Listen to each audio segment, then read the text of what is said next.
So let me explain some things that might help you understand why the Mike Tyson-Jake Paul match went the way it did. See, Jake Paul had a problem. People thought his fight with Mike Tyson was terrible, awful, shouldn't have happened, and was just a money grab. Now, we're gonna focus on that money grab part. I'm Botched with FITTITE, and today we're going to be taking a look at these creepy TikTok videos. If you guys like the video, make sure to like the video. If you like the chain, check the link down in the description. The Mike Tyson-Jake Paul fight was Friday, and I gotta say it was one of the worst fights of my existence. It says 75% of you guys are not subscribed, so make sure to subscribe. Watch to the end because this video gets crazy. It actually happened. Oh my god, aliens are from our oceans, confirmed today in the oversight committee hearing, a live stream that was broadcasted all over the world. The 4 witnesses, which included a retired Navy commander, a rear admiral, confirmed to the oversight committee of Congress, hey, they are real. We have UAP materials and bioorganic materials, not just us. Every other country behind closed doors is doing a secret advanced arm race trying to reverse engineer all the technology that they found. They said they're from our oceans. We have 4K video evidence of them appearing from the ocean out of Kuwait, out of Africa, the East Coast, the West Coast, Mexico. Every continent on this planet has UAP video evidence all leaving our oceans. They say it's not human, it is an intelligent, artificial, or bioorganic, but it's some type of intelligence that is eons ahead of us humans, and they've been here longer than us. What the hell is going on? That is so weird, yo. And Garcia said that there was aliens in the water, and people were like, look at him. He was not lying. There's really aliens in our water. Let me know your thoughts about aliens in our waters down in the comments. Imagine going into surgery to try to fix a condition, but you actually come out looking much worse. Well, that's exactly what happened to 29-year-old Kayla Cannon. She was born with congenital ptosis, which is basically a condition where your eyes droop, and she wanted to fix this problem, so she went to a specialist, and then she came out looking like this. Kayla decided to get this procedure done with Dr. Harvey Chip Cole, who's located in Atlanta. This doctor made a ton of mistakes during this procedure, one of them being removing half of her eyelids, which caused a lot of tightness and left her looking like this. After the botched surgery, Kayla had a serious infection and could barely close her eyes because of how tight they were. And she had to undergo 7 additional surgeries to correct the damage, and she was left with these permanent scars. Kayla's devastated because she feels like she went through this procedure only to look worse than what she did, and this is the first time that this doctor did something like this. This is another patient who was also botched, and she came out right after Kayla spoke out about this doctor, and the crazy thing about this is that he is still practicing. Well, if he didn't make it clear before, it's clear now. Just never go to that doctor, like ever. You're really telling me that nobody ever saw something? Not one of these people heard or saw something that they shouldn't have heard or seen? None of these celebrities knew what Diddy was doing? I mean, it's frankly very hard to believe. Everyone's been around that friend who gets a little too drunk and says something that they shouldn't. So you're telling me that P. Diddy never got too drunk, too high, too whatever, maybe even too comfortable around some of his elite friends and never said anything about what he was doing? I mean, for decades, P. Diddy has been a hardcore sexual predator, running a massive sex trafficking operation that has involved many, many minors. And still, nobody ever heard or saw a single thing? I mean, with the amount of parties that P. Diddy was having and the people that he was inviting, these seemed like pretty big events that he would have to prepare for all the time. And it seems like one person in his organization would tell somebody something, right? Well, I guess not. We should just trust all of these people because they will always tell us the truth. At least, that's what we're told to do. But I don't buy it. Somebody saw something. And I think that there's a silence in Hollywood because not only are people complicit in this stuff, but there had to have been many, many dozens, if not hundreds of others who saw the signs, who saw the victims leaving P. Diddy's place, who were told things over drunken or stoned conversations, who just sat idly by the side and did nothing. And honestly, it doesn't get more disturbing than that.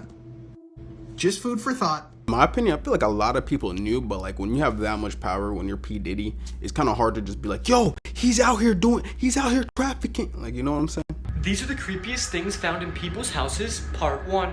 Up first, a married couple moved into a new house when they decided to rip up the carpet and get a new one. But what they found underneath the carpet is absolutely terrifying. Underneath the carpet was a pentagram, which is a symbol of the devil and devil worshippers. This is extremely scary because the previous homeowners were definitely doing satanic rituals. Next up, a homeowner decided to move a mirror in his house when he discovered a camera behind it. There was a specific hole cut in the wall for the camera to fit, making you think whoever put it there did it to spy on the people living in the house. This is so chilling and disturbing, I would immediately move out. Sea monsters are real, and there's a big one under the ocean. Let me explain. Bangladesh legend talks about an eel longer than eternity with a head the size of a town that could swallow up entire armies. They called it Anantashesha, but after strange evidence surfaced, officials got involved. But every attempt to study this monster was a catastrophic failure. Visions of eyes in the darkness haunted anyone swimming in the area, even long after they had gone home. Those that have seen the eel say it oozes a mysterious goop in the water that drives you to pure insanity. Tests were then run on the fluid and found it could be used as a powerful sedative and memory-wiping amnesia serum, amnestics. Though its full length has never been observed, it's theorized to be about 1 megameter in length, or roughly the size of France. Big water noodle. However, right now it is fully motionless, with studies saying that it's currently sleeping, meaning you could swim right up to the thing until it wakes up. See, this isn't just an Anantashesha. This is SCP-3000. Honestly, now that I know that there's aliens possibly in our water, I wouldn't doubt it. I wouldn't doubt if there's like a big long worm the size of France just chilling in our water. Honestly, I would not even doubt if that's part of the alien species, you know? This is the last photo of Chris Creamers, a Dutch tourist that went to Panama on a jungle hike with their friend in 2014. The mystery of their disappearance still remains unsolved today, so let's talk about what we know. But this photo was taken on April 1st of 2014, when the parents of Lisanne Froon, the friend that came with her, and Chris Creamer's parents stopped receiving updates. They got worried and traveled to Panama to find their daughters. They were accompanied by police when they arrived on April 6th, and they scoured the forest for 10 days trying to find their daughters. Now, after about 10 weeks or 2.5 months, a woman turned in a blue backpack belonging to Froon. It had a camera and a phone in it. Creamer's phone was turned on intermittently between April 5th and 11th with the incorrect PIN being entered. Froon's phone died on April 4th. What they found in the photographs was disturbing. 90 flash photographs were taken intermittently between 1 and 4 a.m. One of the last photos had Creamer's hair with blood all over it, and it was a photo of the back of her head. 2 months after the backpack were turned in, they discovered some bones. They found a pelvis bone and a foot bone, and upon analysis, it belonged to Froon and Creamer. It's even weirder, upon all of the bones and the findings they found, there are no discernible marks of trauma or any marks on their bones at all. So it's still a mystery on how they might have died. And it still remains unsolved 10 years later today. Froon's bones appear to have skin on it still, and then Creamer's bones appear to have been bleached. Because of the cleanliness of this scene, I don't think an animal got to them. That was my initial thought on reading the story. I think somebody who does this a lot got to them, because somebody did this very swift and clean, and they really left no evidence to be found.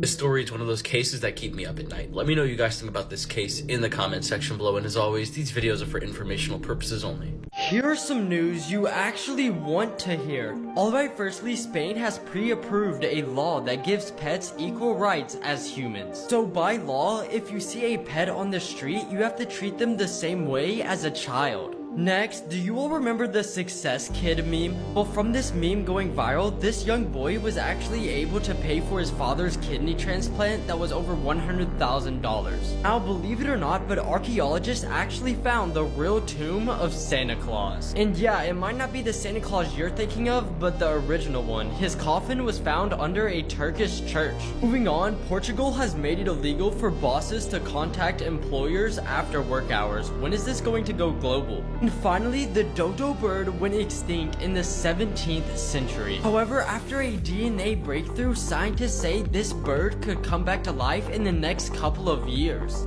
It's just a cigarette and it cannot be that bad. Honey, don't you love me and you know it makes me sad. It's just a cigarette like you always used to do. I was different then, I don't need them to be cool. Weird facts you did not know about. In 1981, 3 young men found the murdered body of a woman laying in a roadside ditch in Ohio. She was known as the Buckskin Girl because of the poncho she'd been wearing. but police struggled to identify her for decades. That was until 37 years later, in 2018, when DNA analysis identified her as hitchhiker Marsha King. Her mother had still been living in the same house, with the same phone number, never giving up hope that her daughter may return home one day. Marsha's murder remains unsolved, but the case is still open. In a form of doping known as boosting, wheelchair athletes with spinal injuries will sometimes intentionally injure themselves below the waist. They cause their bodies to respond by raising blood pressure, thus enhancing their performance. Techniques include clamping down on a catheter to overfill the bladder, breaking toe bones, and administering electric shocks to the legs, feet, and testicles. Boosting has been completely banned by the International Paralympic Committee since 1994. I'm trying to figure out how the hell do they know that boosting was a thing? Like, I'm trying to figure out who was the first person to ever do boosting and realize that, wow, this is actually a method that works. Are the creepiest things kids have ever said. And before I tell you these, I feel like I'm obliged to say, I'm so sorry. First up, we've got monster under the bed. One night, a young girl couldn't sleep because apparently there was something under her bed. And when her parents came into the room to say go back to sleep because there's nothing under her bed, she replied with, I know. He's behind you now. Like, I'm sorry. What? Next up, a 4-year-old girl was found in the bathroom by her mum with all of her Barbies. But she was making them float face down in the bath. When the mum asked what she was doing, she replied with, the man in the wardrobe told me if I didn't do it, it would be my turn to swim face down. Next up, a 3-year-old boy was softly singing in a room while colouring in a picture. His mum actually stopped to listen because she'd never heard the song before. When she asked where he learnt it, he said the lady in my bedroom sang it to me. And finally, a 5-year-old asked his mum when he was going to be 23. His mum said in 18 years' time, and he replied with, well, I hope I don't die again, as that was how old I was the last time I went to heaven. Tell me which story made you go, what the fuck? The most. And share this with a friend to just creep him out because you're a good person. Now everyone with me. Elon!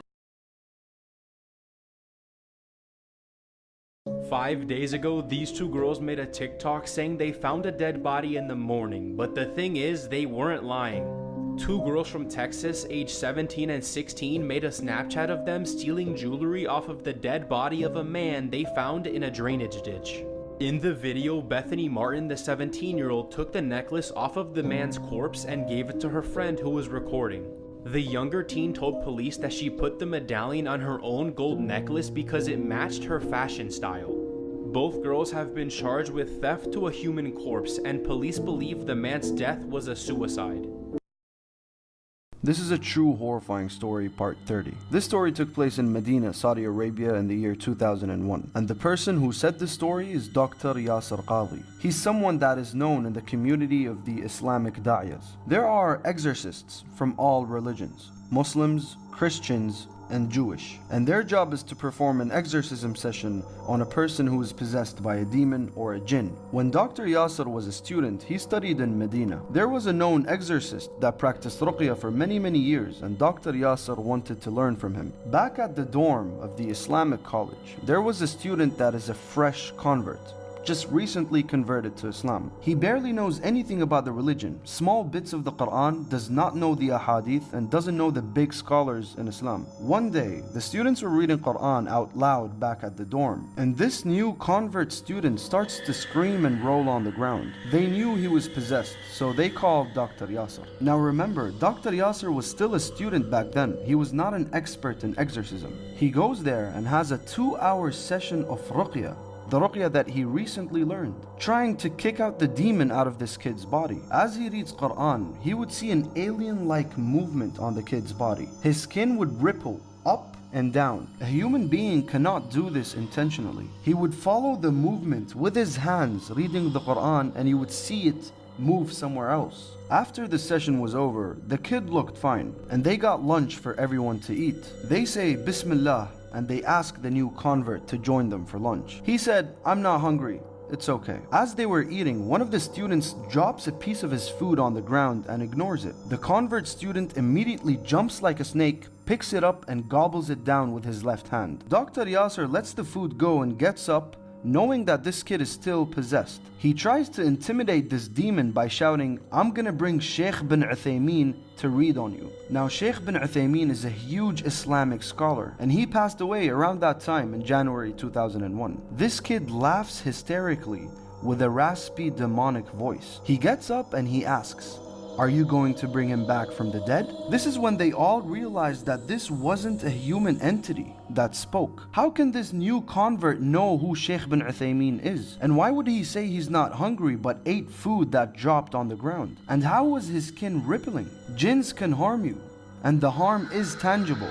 This is not a joke. Being possessed is very, very real. Even to exorcists, it's very dangerous, and only people with very strong faith can do it. Creepiest home camera footage. In 2017, a mother in Billings, Montana woke up in the middle of the night to a notification on her phone. Her phone was synced to a baby monitor she had set up in her infant daughter's room. On this night, upon being alerted, she opened the app expecting to see her daughter awake in the crib. But instead she saw this. A man she didn't know is seen crouched down in the room. She saw this and ran to the room to retrieve her daughter and run out the house. She didn't see anyone in the room but wasn't exactly looking. When she called the cops, they arrived and conducted a search of the home but didn't find anything. A very odd detail is that it was found that nothing but the remote to a dog shock collar was stolen from the house. Who this man is and how he got in the house is still unknown.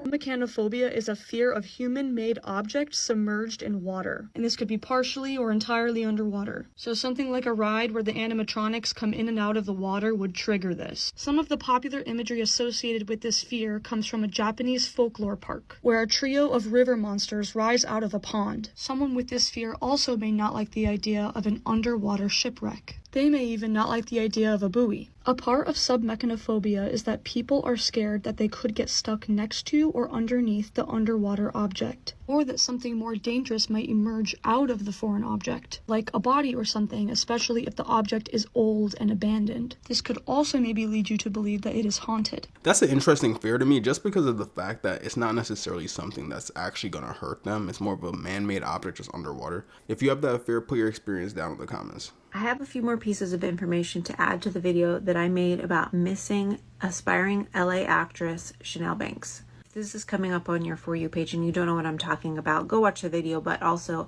here's the synopsis. 36-year-old Chanel Banks has been missing since before Halloween. Her cousin is looking for her. Her husband has not been very cooperative. He says he tracked her AirPods to Texas. Police went to Texas. They found someone who says they are Chanel. The body cam footage was seen by the cousin and she says it is not Chanel. Anyways, the cousin has made a GoFundMe. I think it is for private investigative services and also for the cost of living and eating and stuff while she is in LA because she does not live in LA. But in the description of this GoFundMe, there's some other information that I thought was important to go over. So it does say their last contact with her was October 30. However, 2 welfare checks were performed on November 7th and 2 more on November 8th. I don't know what triggered those welfare checks, but keep that date in mind, November 7th.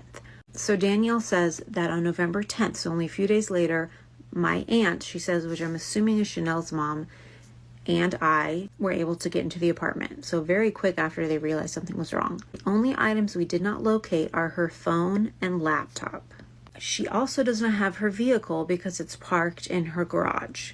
Now, at the very bottom here, it says, we noticed on November 10th, that is when they arrived. On November 10th, they noticed that her husband had a busted lip and marks and scratches on his neck and arms. Police were called on November 10th and they took pictures of his injuries, which he did not have 2 days ago when police did the last welfare check. The husband says she does not want to be found. She will reach out when she's ready. He claims he doesn't know where she is. He says he hasn't seen or heard from her since November 7th. Remember, that was when the first welfare check was called in. But LAPD have told us because there's no signs of foul play, there's nothing they can do. And also that they're going to hire a private investigator. I have so many thoughts about this, and unfortunately none of them are positive.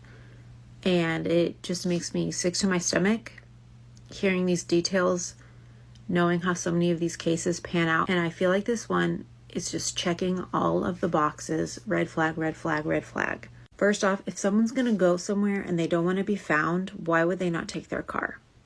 Second, why would they only take their phone and laptop and not their wallet, their purse, their dog? I also really, really want to know the path that those AirPods took. He says he tracked them to Texas.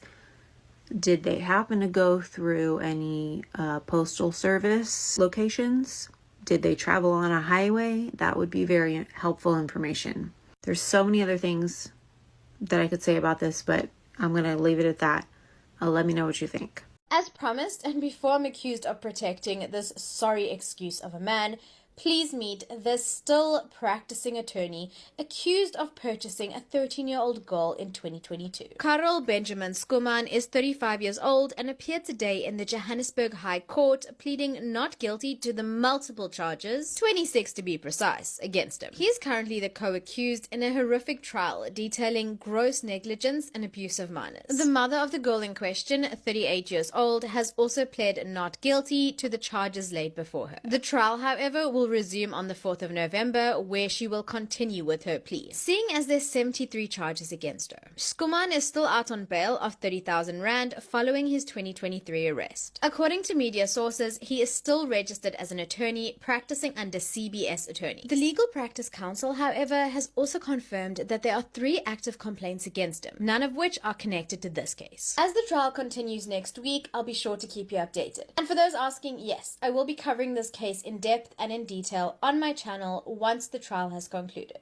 Until the next one, Bella out. The popular girls at school befriended this quiet, nerdy girl who ended up unaliving them. Christine Paula was diagnosed with alopecia, so she was bald and had to wear wigs. She also had to wear these really thick glasses, so her appearance made her the target of relentless bullying. She even had to change schools and started attending Clear Lake High School, where the bullying continued. 2 of the more popular girls in school, Rachel and Tiffany, noticed that Christine was being bullied and befriended her. And they gave her one of those like early 2000 movie style makeovers, you know, when they like take off like the nerdy girl's glasses and realize she was beautiful all along. The makeover was so drastic that Christine was voted Miss Irresistible by her classmates, the same ones that were like just bullying her. Christine, Rachel, and Tiffany were best friends. They did everything together, but unfortunately Rachel and Tiffany were a year older than Christine, so when they graduated, Christine was back to not really having any other friends.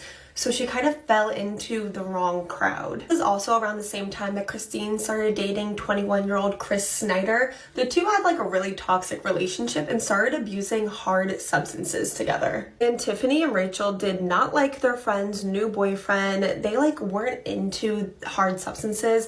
They would occasionally be at parties where like lettuce would be floating around, but the stuff that Christine and Chris were doing was much harder. So on July 18th, 2003, 17-year-old Christine and 21-year-old Chris planned to go to Tiffany's house just to steal some lettuce, but instead started shooting at everyone that was in the house. The couple fired at least 40 rounds, unaliving Rachel, Tiffany, Tiffany's boyfriend Marcus, and his cousin Dee. And this massacre would go unsolved for years, until an anonymous tip came in that led the investigators to the names Chris Snyder and Christine Paula. And no one wanted to believe that Christine could be involved in any way. I mean, she was supposed to be Tiffany and Rachel's best friend. Like, it didn't make any sense, but it was sadly true. Christine was found and brought into custody at a motel that she was hiding out at that was filled with hundreds of needles, and she was sentenced to life in prison. Chris Snyder was never able to be brought to justice because he unalived himself when he found out that the police were finally after him. Christine never apologized or gave any motive to why she unalived her best friends, even though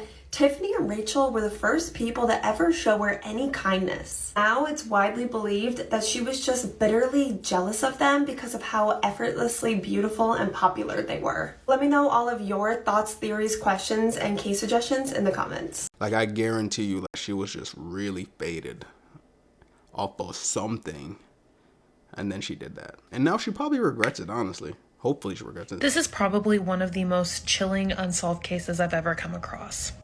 This is Christine Walters, and in 2008 she was a student at the University of Wisconsin. She was a good student, and she had a very pleasant way about her. It was very easy for Christine to make friends, and she just had this personality that would draw people in.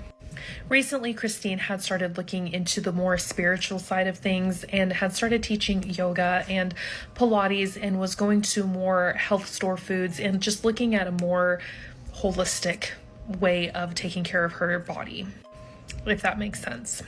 So in 2008, she decided that she wanted to go spend some time in Portland, Oregon with a few of her friends. She had planned to stay there for 3 weeks and bought a two-way ticket. But towards the end of this trip, Christine decided that she had fallen in love with the area and wanted to stay a little bit longer to explore a little more. Christine was also becoming more and more involved in a group called Green Life Evolutions, and this group has since been disbanded because many people believed it to be a cult. Christine decides to stay on the East Coast, and in September of 2008, she moves to Humboldt County, California. At the beginning of this trip, Christine would call her family frequently, keeping in touch with them often, letting them know what was going on. But as time went on, she would call less and less, and she also wasn't working as much, so this would often lead her to call her family occasionally to get some money. Her dad would even send her $1,000, but this would remain completely untouched in her bank account. A few weeks before Christine disappeared, she called her mother, and allegedly this was a concerning phone call. Like, her mom was really worried about her and asked her to come back, but Christine told her mother that she was going to be just fine and decided to stay longer. Then on November 7th of 2008, Christine takes part in a cleansing ceremony where they all drink ayahuasca-infused tea. For those that don't know, ayahuasca is not a legal substance here in the United States, and it is a hallucinogenic. Christine stays with the group of people who were part of this cleansing ceremony until November 11th of 2008. That's when she leaves Arcata, California, because that's where this all took place. It was in the morning hours of November 11th, 2008 that Christine shows up on a couple's property on their front porch. She has scratches all over her body, and her feet are basically raw from running through the woods all night long. She was covered in blood. But not only that, she was scared and completely nude. Christine was taken to the hospital, and there she told doctors and police that she was running from demons who were chasing her. We'll get into more in part 2. It'll be down in the comments. I mean, she did say she was off of ayahuasca, but I heard with the ayahuasca, you don't really see demons. You actually, like, I mean, I don't know. I never took it, so I can't sit here and be like, you don't see demons. Because, like, how the hell should I know? You know what's funny?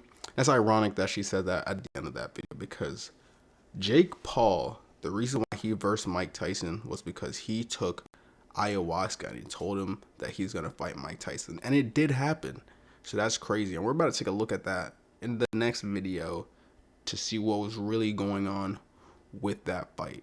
If you guys seen the fight, let me know your thoughts about it in the comments. Alright, so let me explain some things that might help you understand why the Mike Tyson-Jake Paul match went the way it did. See, Jake Paul had a problem. People thought his fight with Mike Tyson was terrible, awful, shouldn't have happened, and was just a money grab. Now, we're going to focus on that money grab part. Because see, first things first, Jake Paul is trying to sell you as many tickets as possible.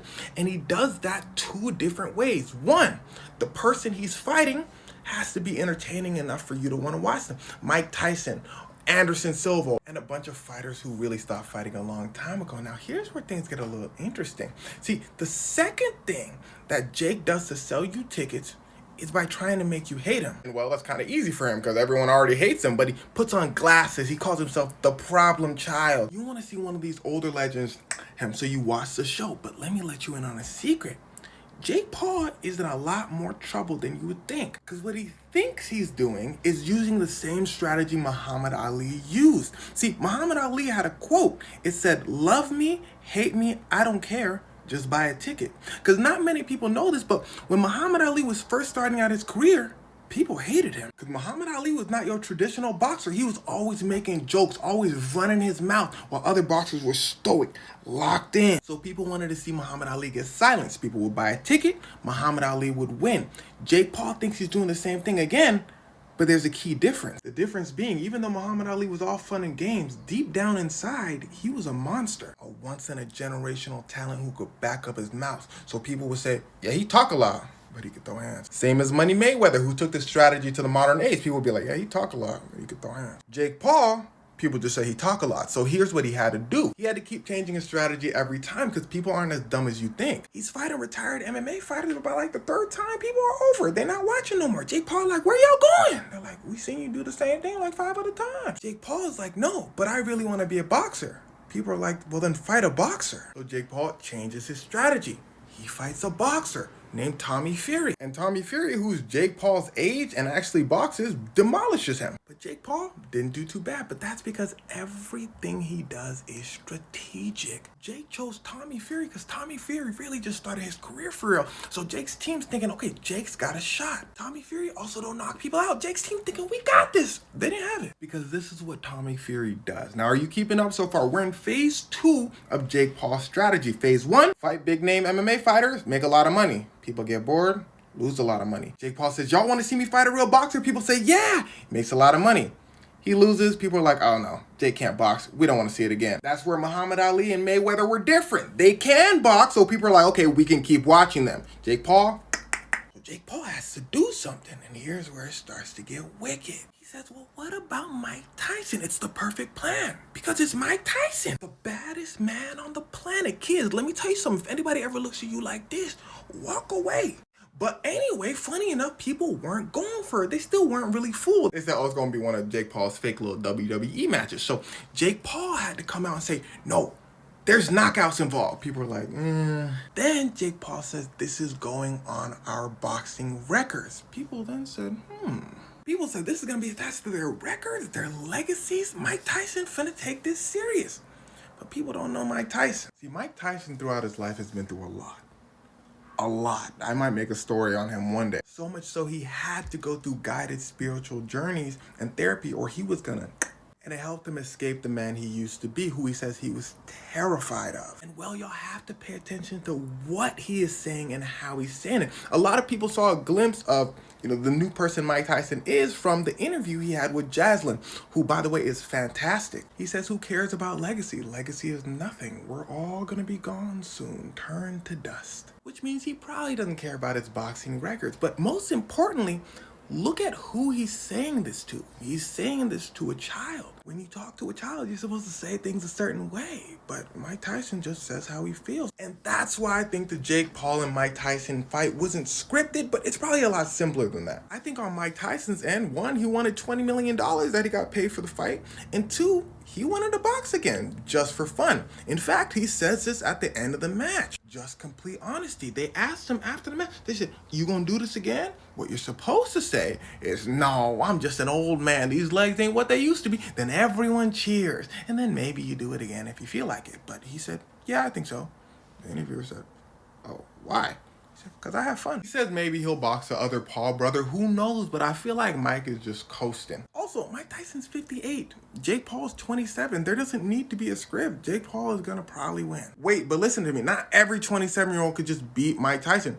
Jake Paul is not that bad of a boxer. Again, he's probably not going to beat boxers that really do that and are his age, but an older retired boxer with an injured leg, probably. Jake Paul's also not dumb enough to knock out Mike Tyson or even hurt Mike Tyson. If Jake Paul did that, his career would have been over. And that's why for the last few rounds, Jake Paul didn't really swing. He thought Mike Tyson was tired. He was like, all right. And really, it's a win for Mike, and actually not as big as a win for Jake as you would think. Yeah, he made a lot of money doing this, but money isn't everything. He can't do this again. People will not be fooled again. Next time he gets in the ring, he gotta fight. Because if he don't throw hands with a boxer his age, he gotta challenge Kamala Harris. Because ain't nobody watching it. And he says from the bottom of his heart, he wants to be taken seriously as a boxer. And he wants to become world champion. But he not like this guy. Remember what we talked about earlier, kids? You see those eyes, you walk away. You walk away. You run away. If y'all don't know who this guy is, don't worry. He's coming soon. Again, you walk away. This one's a little harder. Let me cover this for you.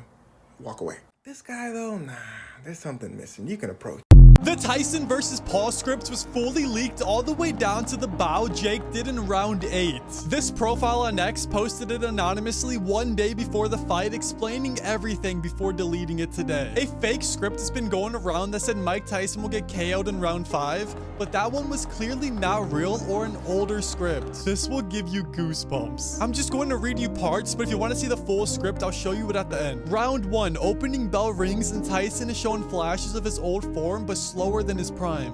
Round 2, Tyson comes alive, but his breathing grows heavier. Round 3, Paul gains confidence and lands a sharp right that stuns Tyson. That's exactly what happened. Then round 4 and 5, the fatigue sets in strong for Tyson and Jake is landing a bunch of hits. Round 6, Jake showboats, which is the tongue thing he did here. Then on round 7, Jake plays the safe to not KO Mike.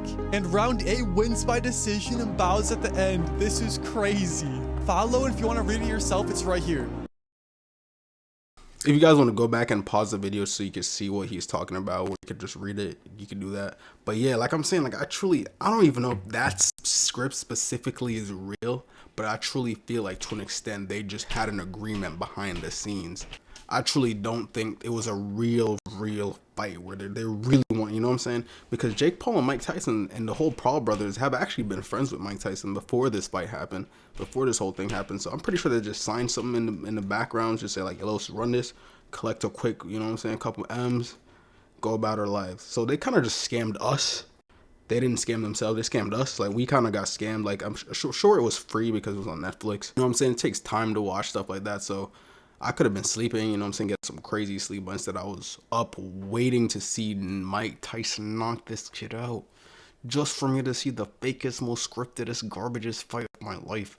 And it just stains in my, it's just like a stain in my brain. It's something you just want to forget, but you just can't. You can't forget that. It was the worst fight of my existence. And I'm about to show y'all a video of Jake Paul actually saying how majority, this was like probably 5 years ago before he really started boxing, he was saying like how majority of these fights are scripted. So it's kind of crazy to think that he kind of scripted one. I mean, I guess it was kind of obvious. You know, I've been in this sport for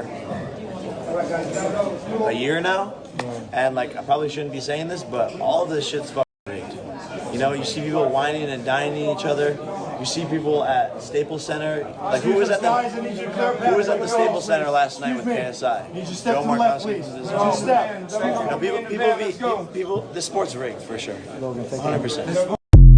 It's funny he said that, and then he made the whole thing with him and Mike Tyson look like a WWE match. Like, why did he come in on a car like that? Like, bro, just walk out. You know what I'm saying? Like, he made the whole thing look like some WWE shit.